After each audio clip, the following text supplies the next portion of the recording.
খেলা দিন তো মাল ডাল খেইনি, তো মাল ডাল খালি হইতো, তো খালি হতো। মাল খাবো তো টাকা লাগে না, টাকা এখন পাবি। বন্ধু তোমরা তো মাল খাওয়া, তা আমাকে একটু খাওয়াবা না? হ্যাঁ তোমাদেরও তো খাওয়াবো। মাল খাবি তো টাকা কোন জায়গায় পাবি? কোন নাগে যাবে টাকা? সবার পকেটে একটু দেখলি হতো। ওই তো টাকা তো নেই। টাকা তো সব আমি দেবো, সমস্যা নেই। তোরা সবাই খাবি তো তাই বল। হ্যাঁ খাবো, খাবো। আচ্ছা ঠিক আছে। বাপুই কাজ করতেছে, দাঁড়া বাপের কাছ থেকে টাকা নিচ্ছিস, তোরা সব বয় এখান থেকে। ওরে খাবার না বড় তো হইছে, বাপ এই যে কত ধান দেখতেছে রোদি, দাদা কি বাড়াবে? ওরে তো আর কোনো কাজ নেই, শুধু দাদা খাওয়া ছাড়া।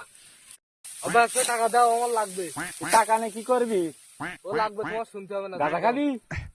শালা জানোটা এত শোনো কেন নাকি? এই জানি মানে এই আরি মারি খাওয়াবো আমি। শুয়ার তো গেল, সে তো আর এলো না, সে কোনে গেল? এদিকে মালের নেশা মাথায় উঠে গেছে, ওর খোঁজ খবর নেই।